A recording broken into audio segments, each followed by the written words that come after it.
This is The Guardian.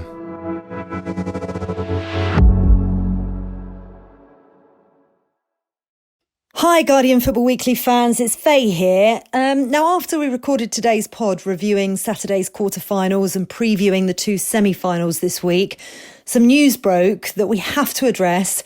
And so myself and Suzy Wrack have just jumped on to update you before you can then listen to the pod that we recorded this morning. So the news concerns England defender Jess Carter, who's posted a message on social media addressing racist abuse she's suffered throughout the Euro 2025 tournament. You can read Suzy's article on The Guardian, which has just gone up online, for a bit more detail on this as well. Before we hear from Suzy, this is Jess's Instagram post in full. A message to the fans. From the start of the tournament, I've experienced a lot of racial abuse. While I feel every fan is entitled to their opinion on performance and result, I don't agree or think it's okay to target someone's appearance or race. As a result of this, I'll be taking a step back from social media and leaving it to a team to deal with. As ever, I'm grateful for all the support from the genuine fans, but I'm taking this measure to protect myself in a bid to keep my focus on helping the team any way I can. Hopefully speaking out will make the people writing this abuse think twice so others won't have to deal with it. We've made some historic changes with this Lionesses squad that I'm so proud to be a part of, and my hope is that by speaking out about this, it will make another positive change for all. I'm now looking forward to focusing on putting all of my energy into helping my team. Jess Carter. The Lionesses have also put out a collective statement saying, representing our country is the greatest honour. It's not right that while we're doing that, some of us are treated differently simply because of the colour of our skin. Until now, we've chosen to take the knee before matches. It's clear we and football need to find another way to tackle racism. We've agreed as a squad to remain standing before kick-off on Tuesday. They end it by saying those behind this online poison must be held accountable. Suzy, you're in Zürich at the Lionesses base camp. Can you bring us up to speed with everything that's been going on there today? So I'm just out a very powerful and moving press conference with Lucy Bronze, which focused primarily on the situation faced by Jess Carter in recent weeks during the tournament, where she's faced a horrific level of racist abuse. And Lucy was very, very powerful on it. She explained that they don't want to take the knee anymore in protest of racist abuse suffered by players because the message isn't as strong as it used to be. It's about putting out another statement to say that it's something that's still a problem and more needs to be done in society. What that is right now, I don't exactly know. It's something we want to work towards, and this is a small step to try and make change. She was very emphatic in the support of the team and the FA towards Jess and any other players suffering abuse in the tournament, which was, incredibly, incredibly moving. And she also said they're very confident that the individuals involved will be brought to justice, that they work very closely with the police on incidents of racist abuse online, and they hope that they'll be targeted and stopped from kind of continuing in the way that they are. And she also spoke generally about the responsibility of social media platforms and football to clamp down on these incidences when they have the power to, and also to kind of step up and campaign against racism more generally. And it's not just a football issue, it's a societal issue. It's something that everyone needs to be mindful of, and we shouldn't forget that it's there. So it's a incredibly moving press conference, hugely powerful, a lot of solidarity for Jess Carter from the playing group. They clearly written the statement together last night with a lot of emotion in the camp, and it's been really, really sort of wonderful to see that sort of level of solidarity among them and that support for one of their own as well. And then, kind of taking a stand that will have huge ripples through hopefully the country and the world when the messages go out there and when people read the statements and when they see them not take the knee against Italy because of it. It's a huge amount of potential for them to push for change in the way that they have been on so many other issues in recent years. Thank you, Suzy. You're right. What we know about this Lionesses squad is they won't stop until this issue is addressed properly. Not just platitudes from social media platforms, real change. I'm sure we're going to be speaking more on this. What I can tell you is that the Football Association is working with authorities to track down those responsible, speaking to police and the platform involved. UEFA have condemned the abuse, and Carter's club, Gotham FC, has also responded in support of Jess, saying, "We believe in a culture of mutual respect and remain committed to building a game and a community where everyone feels safe, respected and celebrated. There is no place for racism in our sport." Look, there's so much more to discuss on this, which we will be doing on the Guardian Women's Football Weekly. But for now, here is the pod that we recorded early on Sunday morning before this news broke.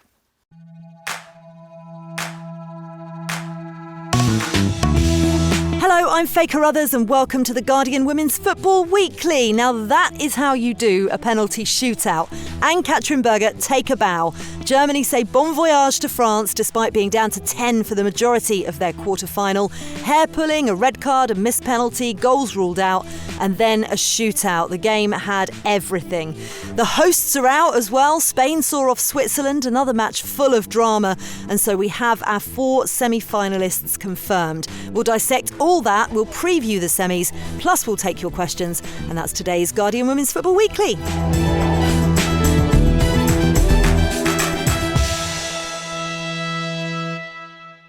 What a panel we have today. Suzy Wrack, how are you doing? I'm alive. Are you all cheesed out yet? You're alive, which is good. Yeah. Cheesed out. I've cut down on the cheese. Like, you reach cheese saturation point, and I think I'm there. I did buy some cheddar in the supermarket the other day, and the guy at the counter went, "Oh, English cheese."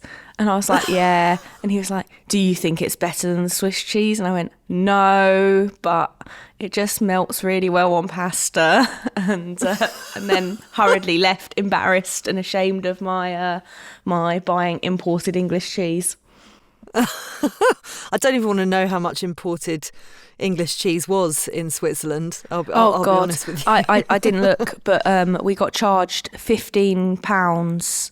That's the rough conversion for 2 bottles of tap water for the table in a Mexican the other day, which seems to be pretty standard. That gives you the context. Oh, I bought some gyoza, like just 5 pieces of gyoza, £16. Wow, I did see friend of the pod, Emma Sanders, say that she was charged almost £40 for 4 small beers the other day. Interesting. Soph, Downey, back from Basel. What time did you roll in after that epic last night? I got home about 3 o'clock in the morning. And then when you're after a game like that, you're like constantly wired, so it takes a little bit of time to get to sleep. But yeah, living on fumes at the moment, but loving life. And I'm going to be a bit controversial here and say that I don't actually like cheese that much. I like cheese on my pasta, but I probably don't really belong in Switzerland, do I, if that's the case? Maybe not, but neither do I, because I can't eat cheese anymore. Goat's cheese, maybe. Oh, God. I'm doubting our friendships. I tell you what it reminds me of, actually, you coming in. You remember back in the day, probably more teenage years or early 20s, when you'd get in, you'd be that person rolling in and you'd see the milkman. I mean, that is showing how old I am, to be fair. But you'd see the milkman and you'd get in and then you'd carry on your day as if you'd had 8 hours sleep because you were that young and able to do it. I am not that young or able to do it anymore, so... Well, you look fresh as a daisy to me, as does Tim Stillman. How are you? Not too bad. And I do like cheese of pretty much all shapes and sizes. So. Suzy was literally just about to log off. Suzy has left the chat.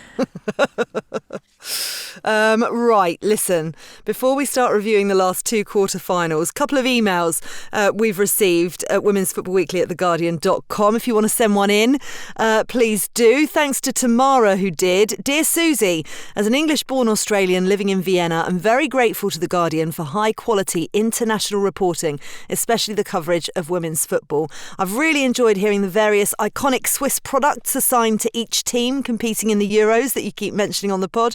And although I subscribe to The Guardian, I can't seem to pick up the list or the pullout anywhere online. Can you please help? Thanks, Tamara. Tamara, I have sent you the photos because there is no link to the pullout, because it is exactly that. It is a pullout, but you can also go and look up all of the profiles of all the players online. That is there as well. And thank you for your lovely email. We've got another one as well. Hi, team. Just tuned into the podcast at the start of the Euros and want to thank you all for the great coverage and analysis. Currently listening after England's miraculous recovery against Sweden. I first watched the ladies' game when the World Cup in Canada was broadcast here in Ireland, and I was hooked immediately. My predictions have been on point so far all tournament, and it certainly has paid off opposing the Club World Cup. But I believe France go all the way and lift their maiden title. As cheese comparisons go, they're a red Leicester, always found when needed most, reliable and consistently quality throughout. Keep up the good work. Makes great listening in the truck week in, week out. New long-term listener secured. Warm regards, Connor McGinty from North West Ireland. Connor, thank you for that brilliant email. That's it, though. Your predictions. You are now officially a Guardian Women's Football Weekly pod fan, because your predictions are as terrible as ours. France are out. The Red Leicester's gone mouldy. They've disappeared because the quarter-final stage concluded. Two fascinating encounters for very different reasons. And listen, you know we try to go chronologically sometimes on this during this tournament, but we're not going to today, because the drama that was served up last night was well worth us discussing first and foremost. Two heavyweights of the women's game in France and Germany. They always deliver.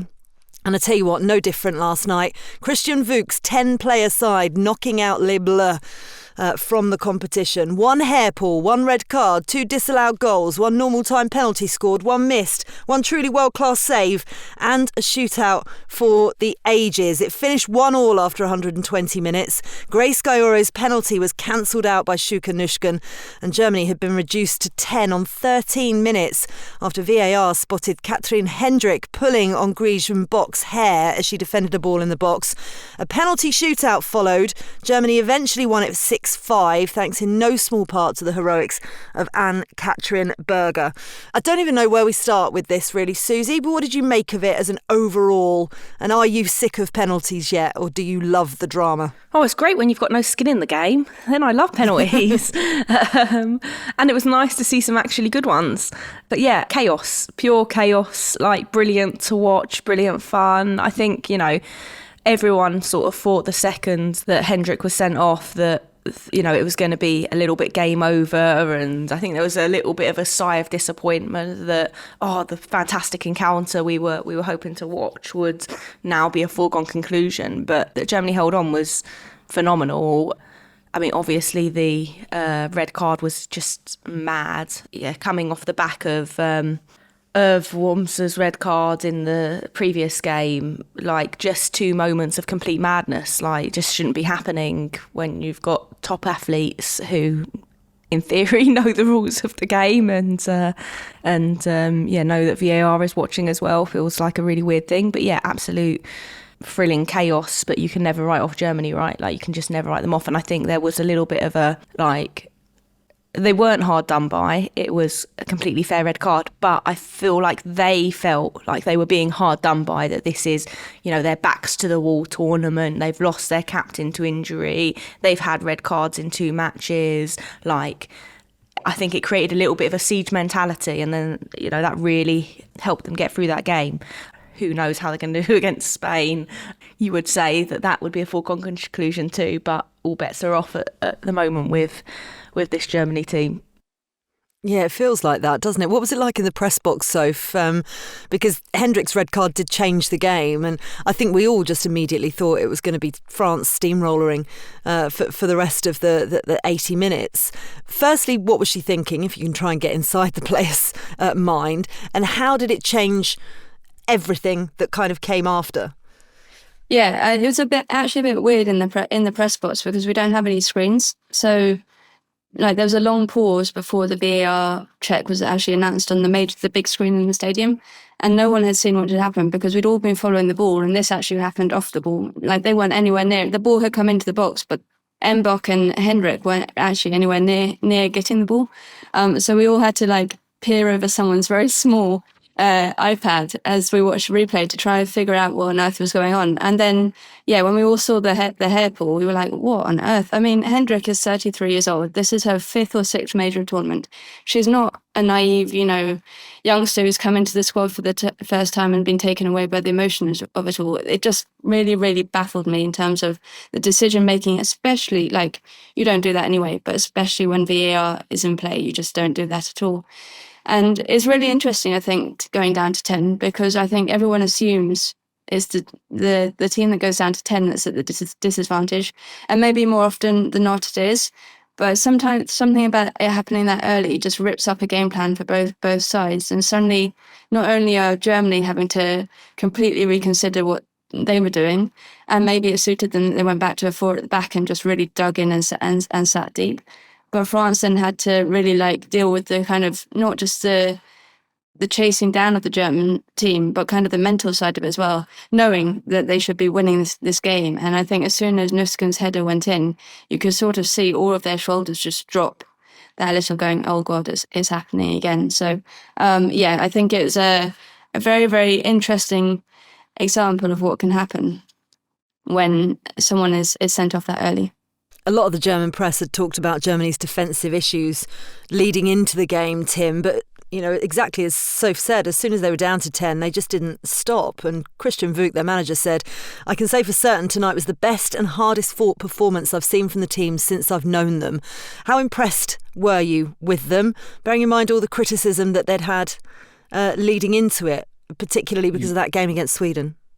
Yeah, definitely. And obviously they got another right-back injury in this game with Linda going off early. And there were rumours beforehand of whether it would be a back 5 as well. I think Soph makes a really good point there about sometimes it can really crystallise things for you going down to 10. And I think we'd seen Germany taken apart because they commit their fullbacks too high and they couldn't do that anymore. And they really had to kind of just concentrate on digging in and defending, which probably helped them because they are defensively weak.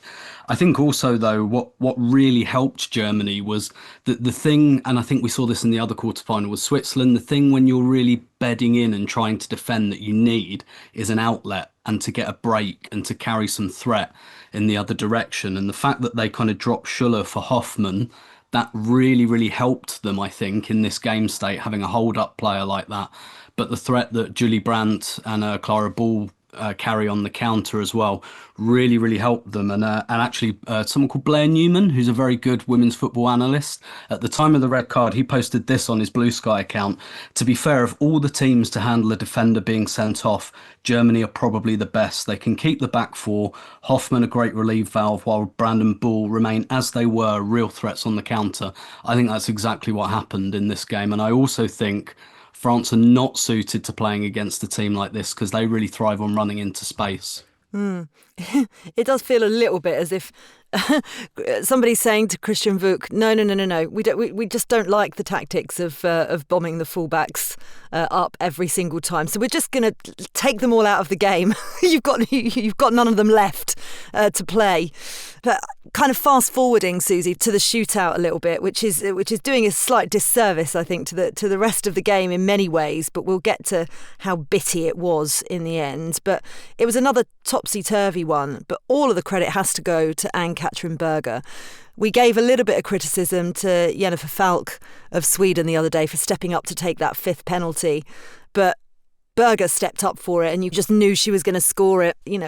She was brilliant in the penalty shootout, even though she didn't actually have that much to do. Brilliant preparation with the water bottle. It used to just be on the back of somebody's hand. Now it's like fully printed out and in colour wrapped around a water bottle. But she made 9 saves before the penalties, particularly that incredible cat-like one that she scooped off of the line. How impressed were you with her performance? Yeah, incredible. She loves penalties. She's made no secret of it through the years. She absolutely adores penalty shootouts. Stepping up to take one and then, literally walking straight into the goal to go up against one, takes a huge amount of confidence. And I must have watched the sort of David Seaman-esque save about 300 times. In fact, I've got it playing on a loop in a separate window because I just love it so much. And I really enjoyed a tweet that said, I'd say hang it in the Louvre, but French people might have something to say about that. I thought that was quite amusing. She's a remarkable goalkeeper with a remarkable amount of confidence, but also a remarkable human being, right? Like having gone through thyroid cancer twice to return to the pitch, and then, you know, to kind of be still playing at the top level she is, and a very worthy winner. Like, you know, if you were going to say there was, you know, someone more deserving on the pitch, you'd be hard pressed to find one.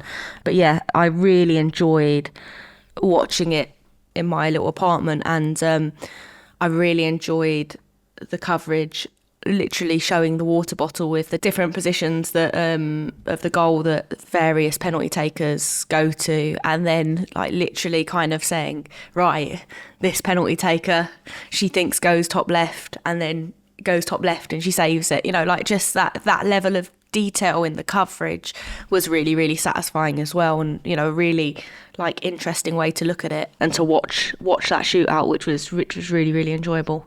On the British coverage, Sam Matterface, as Sombath steps up, says, oh, on her water bottle it says top left, and that's obviously where she tries to go. But what really added to that as well is AKB usually has her hands behind her back until the run-up, but for this penalty she put her hands out, which was a clear indication to me. And as Suzy said, I thought that really added to the coverage. It's like, okay, she's got her hands up, so she's preparing for a higher dive. And yeah, it was great kind of theatrics as well as great goalkeeping. Yeah, I actually thought that was really impressive from ITV. They'd clearly... The cameraman had honed in on the bottle, and then they just freeze framed it and took all of the notes from it to give to Sam and Lucy Ward in the commentary box. And you're right, it absolutely added to it. It was fantastic drama. And I have the hands behind the back. I always just love. I just think particularly, and I've avoided any Oasis kind of puns throughout this whole tournament, by the way, because I just won't go there. But it's so Liam Gallagher, isn't it, when she's standing there in the goal mouth. We really need to talk about France, though, Soph. In the last 9 major tournaments, they've progressed past the quarter-final stage just once. This was their 12th loss in 12 against Germany at a major tournament. And what do you think that is down to? Because we were all so convinced, weren't we, that actually this France side could go all the way. And we heard earlier on from Connor being convinced that was his prediction. I'd actually said in the last pod that I thought it could be an England-France bookended final, which I'm now, you know, going back in my predictions hole and never coming out of again. But what is the problem with them? What do they need to do to break the curse? To be honest, this is probably not the answer for a podcast, but at this point, I have absolutely no idea, because as Suzy wrote in her match report for the Spain-Switzerland game the other day, Spain-Spained, France definitely Franced yesterday. They have this just ability to absolutely, I don't know, destroy their hopes. Are they Francy?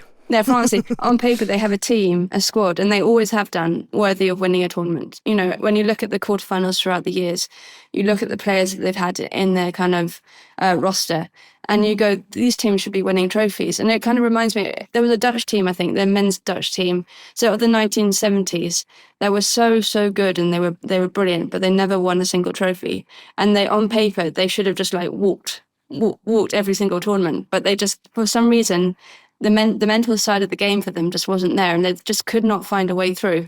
And I think this quarterfinal hex, as it were, for France has got really like quite big at this point. You know, to only go through in one out of your last 9 quarterfinals is absolutely shows a real problem. I think when they get to this stage of a major tournament, it probably does weigh you really deep on them. That, you know, this is actually a real problem for us, and it has been a problem throughout history. And I think it's going to take something considerable to break that. In terms of like what they can do, I mean, they've tried different managers, they've tried different players, they've tried being radical, they dropped Wendy Renard. I think there will be an inquest into that after the tournament, you know, the way that was done, you know, just a month before the start of the tournament, getting rid of Le Sommet and Dahlia and Renard. Dahlia has said that she would speak after France got knocked out of the tournament on what had happened. So I'm kind of highly anticipating what's going to come out of that. There's going to be some tea, I think. But it's just a problem that you can't really name, I think, because as I said, they've got the players. They look brilliant against England at times, but they just fall apart in these moments, in these knockout stages of tournaments. I suppose it doesn't really help that Lauren Bonadie had turned around and said, yeah, we've not practiced penalties because I don't want them to put that pressure on them. No, why? That's just mad. What is it with managers? Like, honestly, Peter Gerhardsson did the same. He didn't have a penalty session. The one thing you do when you get to knockout football is you practice your penalties because there is quite a high likelihood that you might get there. I just don't understand it. What's the phrase? Fail to prepare, prepare to fail. Which I think sums up both Sweden and France, who had been fantastic in this tournament and fail at penalties. But, Germany and England, thank you. 50 fouls in the game, Tim. 5 yellow cards, that early red one as well. I have to say, Sophie was there. The one thing that she says united the crowd was the disappointment with the referee. How much do you think that impacted the game? Yeah, a little bit. It played into Germany's hands, definitely. And I think we were talking about Julie Brandt and some stats from her performance as well. She made 6 tackles, 8 ball recoveries, but she won 4 fouls. And I think Germany were actually very good at doing that. They were very good at setting up that way, particularly with Hoffmann up front. So I think Germany were quite good. It was quite a fussy referee.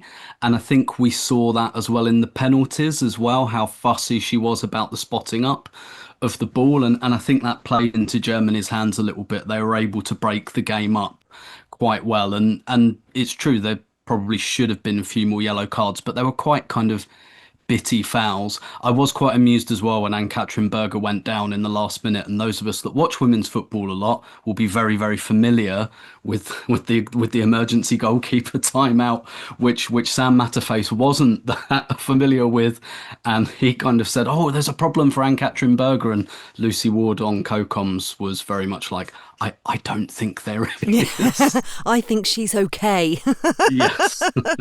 Right, so Germany progress. Over to Bern on Friday night, where a sea of red and white decked out Stadion Wankdorf. The Swiss watching their side take on the world champions, and despite a courageous effort, just wasn't to be for the hosts. It finished Spain 2, Switzerland 0, thanks to second half goals from Athenea del Castillo and Clàudia Pina. You were at the stadium in Bern, Suzy. 25,000 fans marching from the city centre to support their team, and they put in a real courageous performance. What did you make of the game? Well, first off, that atmosphere, I was saying afterwards, and maybe I'm just being coloured by the fact that it's the most recent thing, but I think that's the best stadium atmosphere I've ever been in. Like, it was absolutely electric.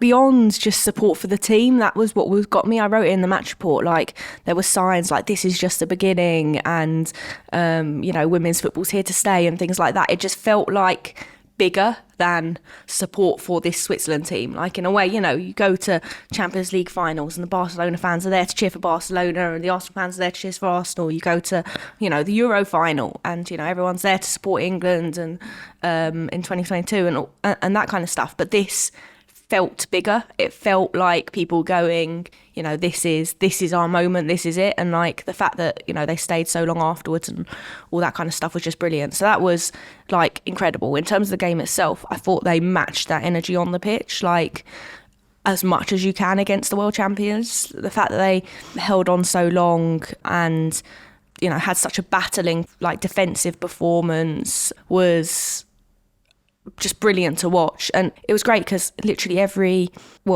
sort of foul, tackle, even pass was getting like a huge cheer from the crowd. And the crowd being the 12th man can be like so overrated a phrase, but it really, really felt like that was having an impact in this game. I mean, obviously it was inevitable, like, given Spain's quality, that they were going to find a way through at some point. And that moment of magic from Bonmati, the little like backwards, back heel for the first goal to set up. Del Castillo was like obviously sublime. It took that level, it took them elevating up a gear to break through that resilient Swiss back line. So yeah, like really enjoyable game to watch because the Swiss put on a show for their fans. They knew that the expectations were low and they put on a show for their fans, and the atmosphere was just incredible. Yeah, it really was. How crucial were Pia Sundhage's tactical changes for Switzerland's performance, Soph? Yeah, absolutely crucial. She switched Iman Benita up front. Benny'd been playing right wing back most of the tournament, and she is naturally a striker, but she's got the pace to really stretch the back line, and you could see that from minute one. And especially when you've got a back line of Paredes and Alexandri, who aren't typically the fastest defenders and do struggle when they have direct runners running at them. They look to exploit that with Schurt and Lieb sitting in behind. I think the problem for Switzerland was always going to be how much they could keep the game plan up. You know, they are inexperienced. They've got a young team full of running, but at the end of the day, they haven't, been in these situations before. And when you are without the ball, like you generally are without, against Spain, it's incredibly tiring on the legs. So she got the game plan, I think, spot on tactically. She tried to switch it up. There were a few of those notes going around in the final 15 minutes. I think Lea Volti got 2 of them. By the way, I thought Lea Volti was superb as well. She led by example in that midfield. She's like walking wounded.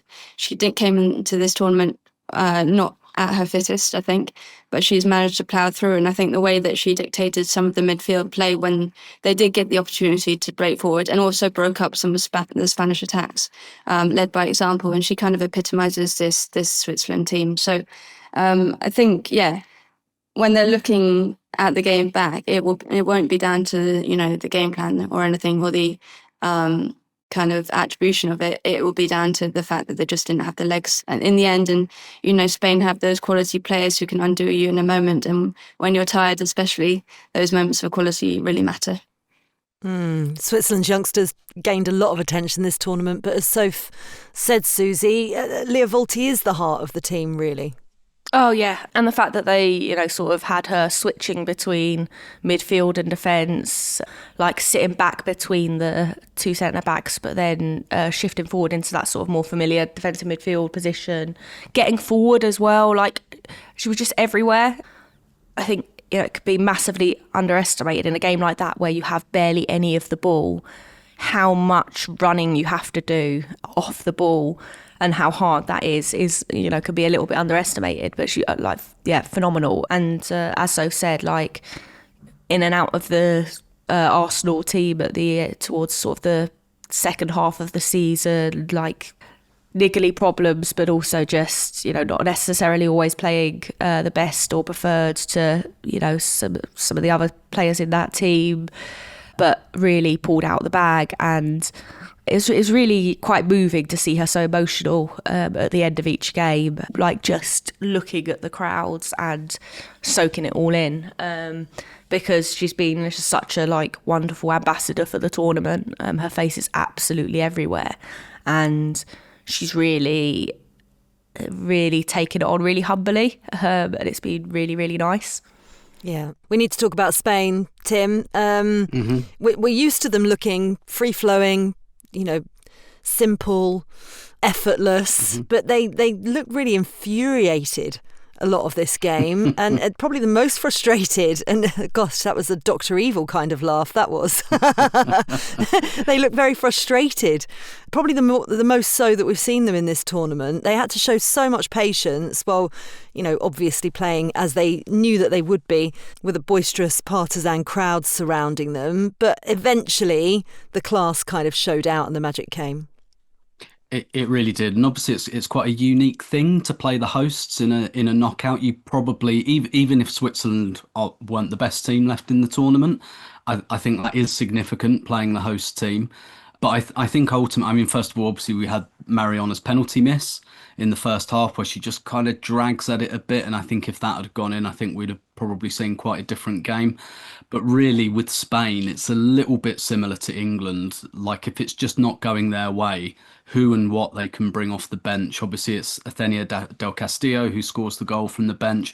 They can bring on Salma as well. And it's not just the quality of those players, but those players are very different. They provide a much more direct threat as well. So Spain actually have the tools to really switch things up as well, a bit like England do. And I think that's why Spain and England just look like the best teams in the tournament. They don't always look like, in every phase of the game, the best team. Spain are probably closest to that, but the players they can bring off the bench can really kind of demoralise you. And for Switzerland, I just think we're talking about Germany having those hold-up players. I think Switzerland done really well this tournament. I think they've really missed Ramona Bachmann just as that little bit of experience in the forward line. They've got some wonderful young players, but they just didn't have an outlet, and you did just feel that Spain were putting the squeeze on them. They are the Swiss Army knives, aren't they? I mean, they're gold and Toblerone, Spain and England, but they're actually the Swiss Army knives, if we're using our mascot analogy that we've had on the pod during the tournament. Let's talk about the legacy for Switzerland, though, Soph. I mean, the country really got behind their team. 25,000 on that walk is incredible. How do they capitalise now on this moment? It's all well and good. This 3 weeks has been wonderful and captured the nation, but now they need to build on it. How do they do that? It's going to be a tricky question to answer, but you kind of, when I was in the stadium on Friday, it was a really emotional occasion, I think, being there. Very, very special. And the way that you could see the Swiss fans embrace their team, there's a real bond now that's being forged between the players on the pitch and players, as we said before, who are generally quite young. So those players are going to be playing for the next, 5 to 10 years in a red and white shirt. So they've made those links with the fans, right, for the future. They've done their bit. It's now up to the Swiss FA to go away and do their bit, and they need to make sure that they're very, very well prepared, that this isn't just a moment in time. They are not going to get this chance again. Switzerland, because they are the manner of a country that they're small, they are a developing nation in terms of women's football. They aren't going to get a major tournament, I don't think, again, unless they combine with someone else, because of where the women's game is going. So they really do have to use this moment. They have to have the infrastructure in place to allow young girls to play all over the country, to play football from a young age, to give them access to facilities, and give them investment. And they really have. I really hope they are prepared. We've seen. I know it's a very, very different circumstance with England, because England, the investment the FA have put into women's football is vastly incomparable. But I do think they prove that you can have a legacy from hosting a major tournament in terms of what happened in England. And I really, really hope that the Swiss FA are alive to that fact, that they need to really. And then in terms of the fans and supporters, when the Swiss team next play at home, make sure you put them in a place that's accessible, that is big, that you could get 30,000 people. Put them in Basel where there's a big stadia. You just need to make it keep onto those hooks that really brought people into this tournament, because otherwise it's just going to be a wasted opportunity. It reminds me a little bit of Euro 2017 in Netherlands, but something Netherlands did really well was started hosting open training sessions every time they played in the country. And I'd love to see Switzerland even do something like that, just to keep the kind of links between the fans and the team. Yeah, it'd be really important, won't it? We'll keep an eye on that for sure. That's it for part one. In part two, with the last four now decided, we're going to look ahead to the two semi-finals coming up this week.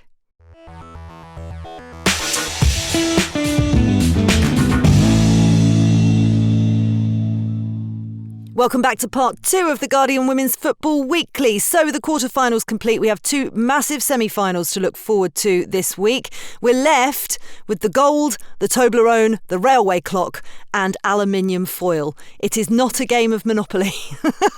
A very interesting Swiss version of Monopoly. These are the mascots assigned to the last four. First up, let's look at the Lionesses, who take on Italy in Geneva on Tuesday. 8 o'clock British summertime, that game starts. The Dark Horses against the reigning European champions. How do you see this one going, Suzy? Who knows?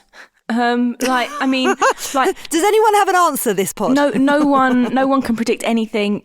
everything's out the window. Like, I mean, I'm quite worried for England, to be honest. Like, you know, in theory, on paper, they should beat Italy comfortably, but they've played 120 minutes and penalties and picked up a lot of knocks in the Sweden game. You know, like if Leah's not back, which Esme Morgan said yesterday, she's hopeful, they're sort of hopeful and confident that she will be. I'm not sure how true that is. I don't think England are going to give anything away before that game on her fitness, to be honest. And yeah, I fear for the extra day that Italy have had as well to rest and recover. So whilst, you know, on paper, it should be a straightforward win for England, I'm just not confident of anything or anyone anymore. I've forgotten all rules of football and, yeah, who knows? Well, the rules of football are that we get our predictions wrong. So you need to vote tactically when we get to our Italy will win. Predictions. Well done. Well, Tom Garry on the pod the other day thinks that they left so much out there in their quarter-final, Italy, in the celebrations and everything, that was their race run, that it felt like they were celebrating winning the final. At least they've had longer to adjust, but that could, you know, come into it. It's the best showing that they've had since 1997. But actually the last time these two sides met, Soph, was in February 2024. So 18 months ago, it was a friendly and England won it 5-1. But it feels like very, very different times. How different are both these teams to then?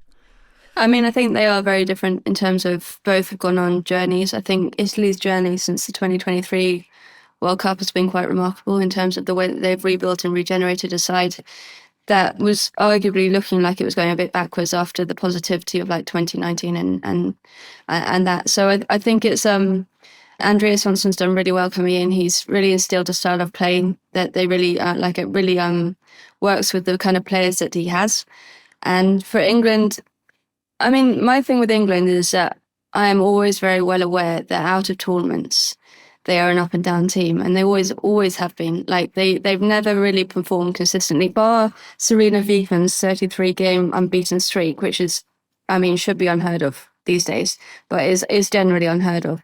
England have always been up and down. I've been into some like pre-tournament friendlies that have been truly dire, and then they go and reach the semi-finals, and this is England's sixth, semi-final on the trot. So I do think both teams, well, I think is not a new experience for England, so that will help them. And so they will build on that friendly performance, I think, and know how they broke Italy down and use that as an experience in the further experience of being in a semi-final. For Italy, it's totally new, and you do sometimes wonder whether the emotion of an occasion will get the better of them. But there's no doubting they're two very different sides from that moment in February 2024. Italy have impressed at times in this tournament, though, Tim. Where do you see their biggest threats and their weaknesses? Their biggest threat, I think they were really good at exposing Norway out wide. They really saw that was a weakness in Norway. That does make me worry from an England perspective, particularly Cantore. If she plays on the right for Italy, I think if anyone watching England at the moment, you'd have to say defensively they look a lot weaker down their left side as well. So Cantore, I think, very, very kind of direct player. I expect her to attack that space a lot. The other thing I think Italy might do as well, because they can be quite a direct team, I don't think anyone's challenged England in the air yet without Millie Bright, because it's not Leah Williamson's biggest strength. It's certainly not Jess Carter's biggest strength.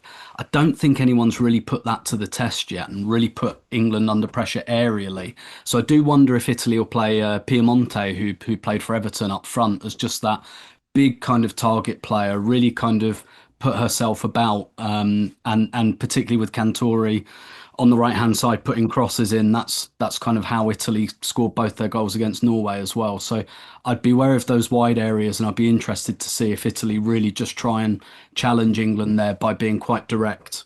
Well, it did feel as if Sweden were trying to have the height advantage in that quarter-final, and that's why we saw Esme Morgan come on, because it did make a difference having a little bit more height in the back line. But it's going to be really fascinating, Suzy, to see what Serena Wiegmann does, because she's stuck with the same starting 11 for the last 3 matches, and they were very poor for 60 minutes against Sweden before they mounted that comeback. A lot of focus has been on Jess Carter, obviously exposed down the left-hand side in the France match in the opening game, switched into centre-back. We know what a brilliant player she is, but the pace perhaps against some of the younger players just isn't quite there. Do you see Sarina Wiegman making any changes tactically, either to personnel or, to both, swapping players out or just changing formation again? I think she should, but I don't think she will, because once she's picked her starting 11, she very much sticks to it through a tournament, sort of regardless of what's going on. I thought that Jess Carter would be dropped for the Sweden game. I thought she'd be dropped for the Netherlands game, and she wasn't. And they've shifted her across the back line pretty much entirely through the tournament, bar right back, to try and make sure it works. In the middle of the Sweden game, her and Leah switched so that Leah could start pinging some of the diagonals out to Lucy Bronze on the right, which Jess Carter just doesn't, that's not really her skill set. So, yeah, personally, I would, but I don't think she will. But I think we might see some enforced changes maybe. If Leah's not back, then that's a huge problem. LJ was limping at the end. Could we see her perhaps drop down to the bench and maybe like Chloe Kelly start or someone like that, or Beth Mead, and then she maybe comes on in the game. I think if there are going to be any changes, it will be purely from a fitness and availability point of view over any sort of tactical changes, because she sticks. A back three would make sense as well, to help deal with that threat. Yeah, when they switched, it worked. And yes, she does need to twist, I feel, sometimes, Sarina. But she knows the team better than anybody. And then again, I was clamouring for changes to come earlier in that Sweden game, going, what the hell are they doing? Why have they wait? Usually, should they make changes at 60 minutes? They made the first changes at 70 minutes, but England were playing terribly. But what do I know? They go on to win that match. So And listen, all the plaudits for the resilience that they showed. I mean, it would be a fantastic final of Germany-England just in terms of resilience and backs against the wall kind of tournament. However, would we be having this conversation? And of course, this is football. This is, it's happened. So I'm making this up. But if Sweden hadn't been so terrible at penalties, we'd be having a very, very different conversation, wouldn't we? Because I think all of us agree that England didn't necessarily deserve to go through. I mean, obviously they did deserve to go through because they went through. But on the performance, it wasn't very good. Sweden bottled it about 50 times in one game. Exactly. I mean, it's no, we don't want it. You have it. No, go on, you go. It was just nobody wanted it. It felt. But ultimately, England got it. And that is the mark of champions and why, they're looking to go and defend their title and get to the final yet again. By the way, I was about to mention that I thought Kira Walsh potentially, she looked like she was getting treatment towards the end as well. Of course, Alex Greenwood had that nasty fall. We saw her then step up to take her penalty. Did that affect her? The strapping that Lucy Bronze had. I mean, they are the walking wounded, it feels. We used the word bruising encounter on multiple occasions when we did the pod a couple of days ago. But I want to ask you about Cristiana Girelli, Soph, because I know you're a massive fan of hers and I can see the smile on your face the minute I say her name. The Italian captain's going to make her 123rd appearance on Tuesday. I mean, she just is a leader, isn't she? Yeah, she is. She epitomises this Italian team, and this is why I maybe disagree a little bit with Tim, because I don't think they're benching Cristiana Girelli for this game. I think there would be war on Andrea Sonson's hands if that happened. She is going to be playing that semi-final, and you could just see it in her face after the quarter-final, the emotion that it meant.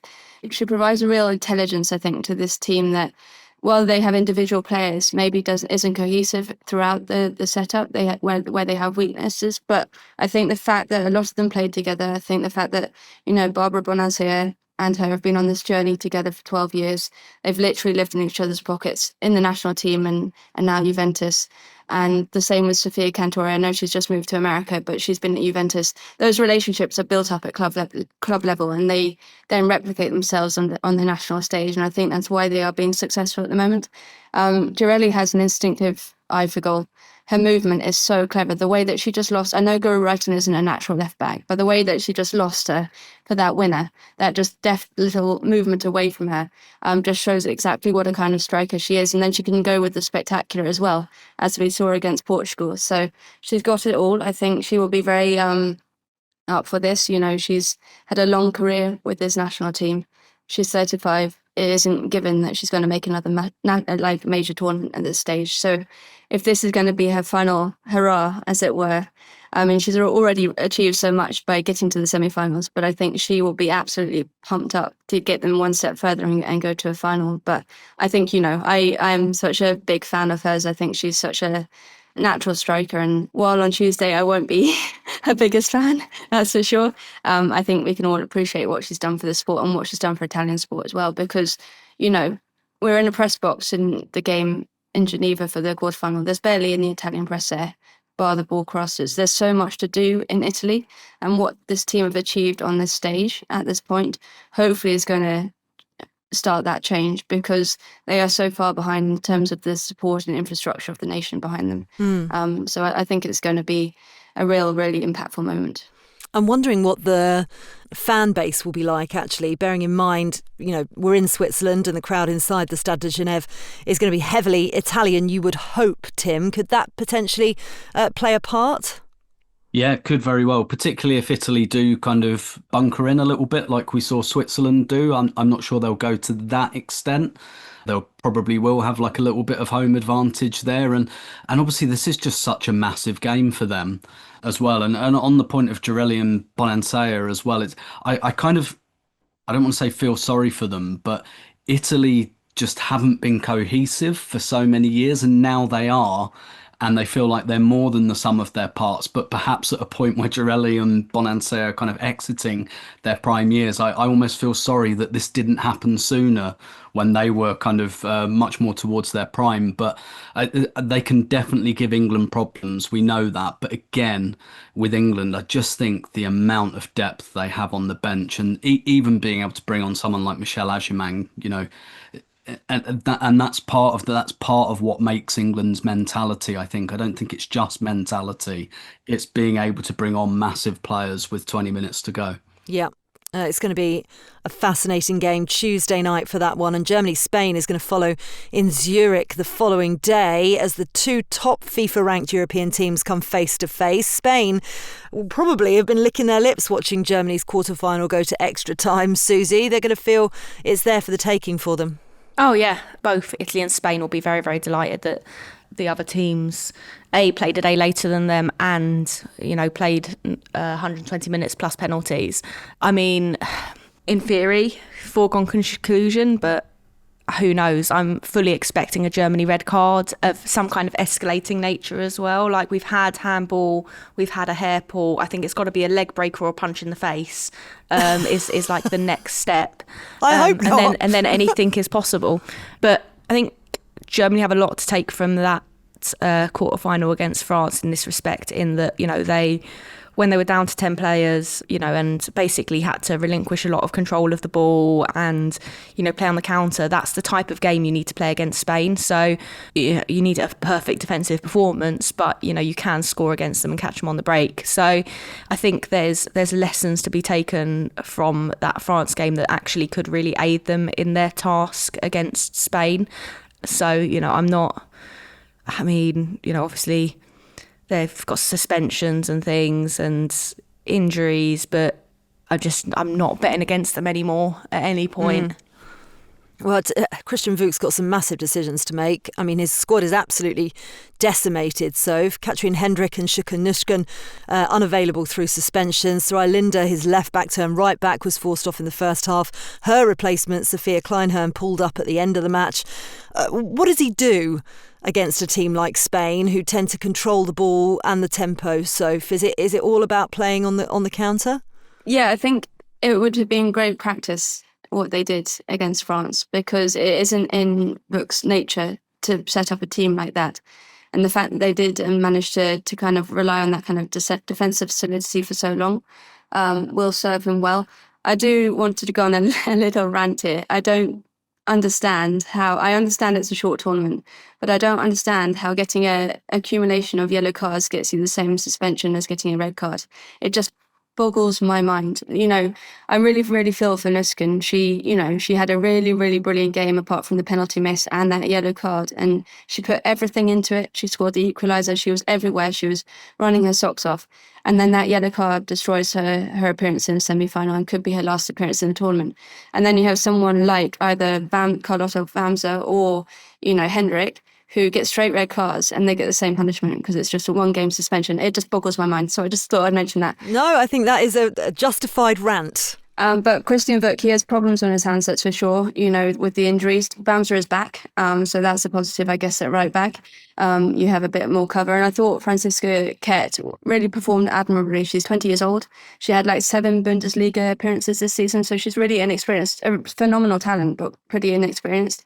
And she came in against France and performed admirably, especially when the game plan changed so quickly. She started as a wing back and then she had to push forward. So she had to adapt in that game a little bit. So I think I think she will come. She will probably stay at the left back if Linda is not fit. I think Linda's foot had more taping on it than I've ever seen in my entire life watching football.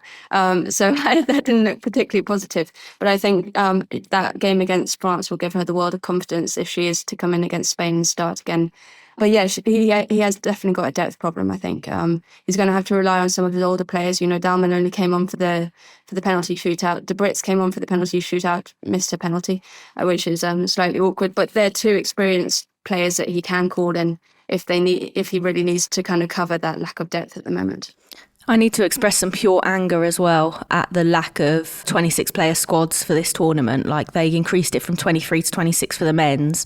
Look at England's game against Sweden the other night. 17 players were involved in that. When we look at the state of Germany's squad at the moment, their lack of right-back cover now, all of those various issues, why? Why is it different? It makes the tournament worse. It makes watching it worse because you're not getting the level of quality you would necessarily want on the pitch in each game. You're impacting player welfare because players are having to play when they're not necessarily 100%. And we know why, right? We know it's most likely about the cost of maybe the extra accommodation and the extra travel for players and the all those various things, the extra money that goes to clubs afterwards for their players having competed in the tournament. The budget for the women's Euros is smaller, but I'm not being funny, put player welfare first. They increased it to 26 for the men for a reason and they've not done it for the women. So this is a very, very rare occurrence for me. I will slightly defend UEFA, only in terms of there are more teams in the men's game. They have a last 16. They play another game. Listen, I agree with you, but for balance, I think it's important to say that it might not just all be down to cost. That might be part of it additionally. Soph? I would agree with Suzy. I think it's a financial decision about trying to host a tournament and keep the budget as tight as they possibly can. And what UEFA have asked of these players, over the last years, this is the last of a back-to-back major tournament of 5 years since the pandemic or something. These players are non-stop. They had the Olympics last year, the World Cup the year before, the Euros the year before that. It's been an absolute bonkers schedule for a group of players who, by and large, have just turned professional full-time in the last 6-7 years, and their bodies are still starting to come back up to the being full-time and living that kind of elite professional life. And you've suddenly put all of this game time and pressure on top of it. So I think there are big questions to be asked of UEFA around player welfare for sure, and certainly they could easily ease it by just adding 3 more players to a playing squad. It's really not that hard. Yeah, well, balance is important, and we don't know for a fact that is their decision making. Just as an aside, by the way, we didn't even mention the fact when we were going through the Germany-France game that Shuka Nushkin not only missed a penalty, she then stepped up to take a penalty in the shootout and scored it. I mean, that is impressive behaviour. And there's going to be, lots of areas this game could be won and lost. Tim, what do you think we need to be looking out for in this game? I think Germany have got the tools to hurt Spain, actually. I think, Suzy and Sophie have both said that probably the France game was good practice for them and they are going to have to bunker in and they're not going to have to kind of bomb their fullbacks on.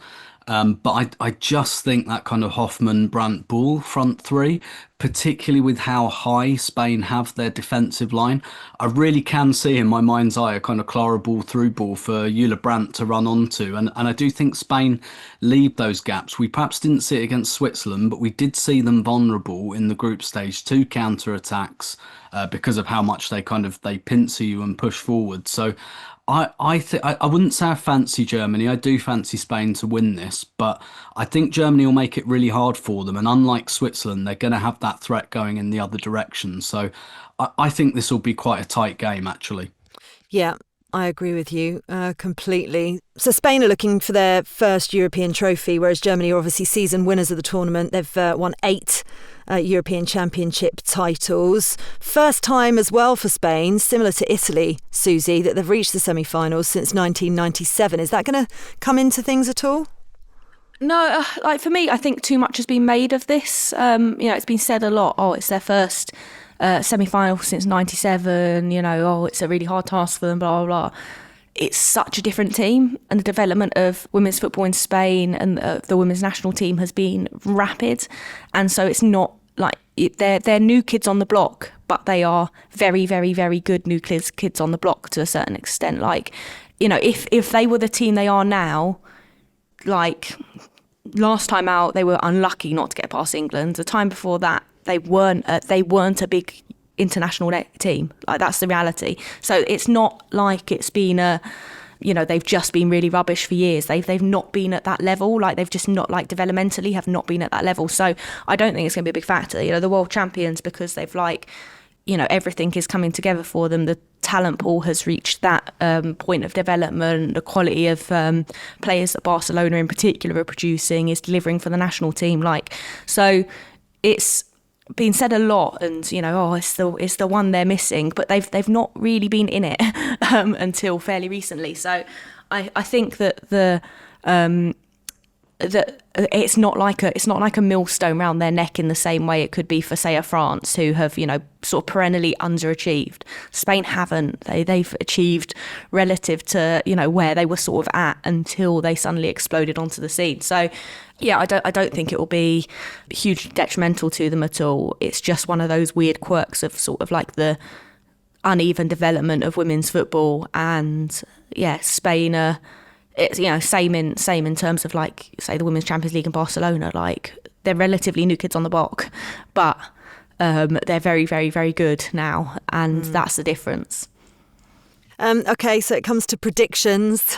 Who's nailing their colours to the mast? Who are the 2 finalists? Tim? I'm going to say Spain versus England, which is, to be fair, what and I think a lot of people probably thought at the outset of the tournament. I think they'll both be relatively close semi-finals. I don't think there are any guarantees, but I'll say Spain-England final, definitely. Soph? Spain-England. Suzy?